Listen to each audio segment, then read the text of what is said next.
Gracias, presidenta. Digamos que en esta moción hay, en general, puntos en los que coincidimos, más o menos. Digamos que tiene un planteamiento general y por eso, en principio, pues no nos parece mal, aunque creemos que sí que se podrían matizar otras cuestiones, ¿no? Sobre todo con respecto a la gestión de los residuos. Si se llegase efectivamente a aprobar y a hacer un proyecto de ley, ¿no? Pues sería interesante decir cómo, claro, porque eso es muy abierto y luego depende de cómo se toque la partitura, pues puede sonar de una forma o de otra. En principio, de todas formas, estamos ante un planteamiento que básicamente responde a dos cosas. Primero, es un desastre la gestión de los residuos, y lo voy a decir así abiertamente. De hecho, fíjense que el baile de cifras que hay y que van a escuchar a lo largo de las diferentes intervenciones de todos los grupos políticos tiene que ver con el hecho precisamente de que no hay cifras publicadas. No hay cifras publicadas,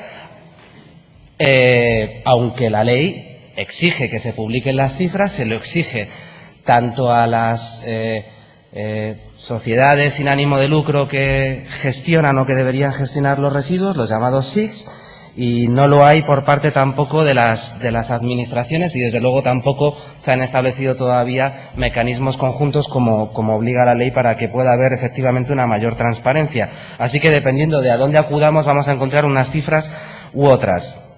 Y luego también, pues, la mayor parte de los puntos responden, en cierto modo, al que se cumpla la ley. Tenemos un plan integral de residuos en Castilla y León que tiene que adaptarse a la última directiva europea, puesto que fue elaborado antes de que se transpusiese esa directiva europea a la normativa española, y ello hace que haya, pues, algunos objetivos de recogida y de tratamiento de residuos que están fallando. Para que se hagan una idea, este tema, que es un tema del que nunca se habla, al final nos afecta a los bolsillos de todos, puesto que se está produciendo posiblemente, en palabras del propio Consejo de Estado, un posible fraude enorme. Los consumidores estamos pagando un dinero cuando compramos un móvil, cuando compramos un CD o cuando compramos un ordenador. Ese dinero lo pagamos para que se gestione el residuo que genera ese electrodoméstico, y en principio ese dinero los productores tendrían que emplearlo a través de fundaciones o asociaciones sin ánimo de lucro que ellos mismos se montan para la gestión y el tratamiento de esos residuos.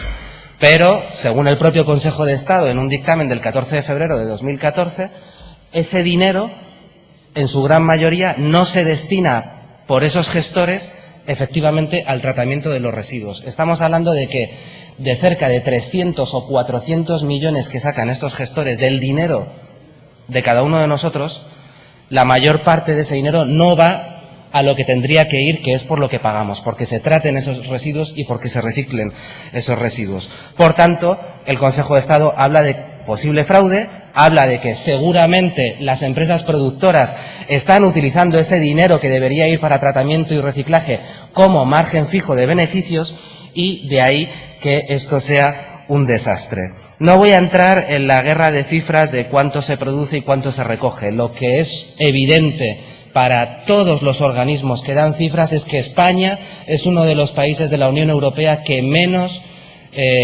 aparatos eléctricos y electrónicos recoge, que menos trata y que menos recicla. Estamos por detrás incluso de Bulgaria o de Estonia. Estamos hablando de que no llegamos, o a duras penas llegamos, al mínimo exigible hasta 2015, que era 4 kilos per cápita. Pero es que a partir de este año cambia. A partir de este año tiene que ser un 45% lo que se recoja de esos residuos, un 45% de lo que se ponga en el mercado. Y a duras penas llegamos en estos momentos al 25 o 30%. En cuanto al resto de la moción, en fin, pues es verdad que, y voy a ir terminando porque se echa el tiempo encima, es cierto que la cuestión de las setas ya se ha planteado alguna vez, sobre todo en la Comisión de Medio Ambiente. Es un aprovechamiento que en general viene recogido en la propia Ley de Montes, Y aquí hay dos cuestiones fundamentales y por eso nosotros hemos presentado también enmiendas. Uno es que esos aprovechamientos tienen que estar sujetos a los instrumentos de planeamiento, los planes de ordenación de los recursos forestales o algo parecido. Y ello hace que en estos momentos, pues en Castilla y León no se pudiese hacer ningún aprovechamiento prácticamente en casi ningún monte. ¿Por qué? Porque no tenemos esos planes de ordenación de recursos forestales, no tenemos esos instrumentos de aprovechamiento, con lo cual, si hacemos aprovechamientos en los montes, nos estamos saltando la ley.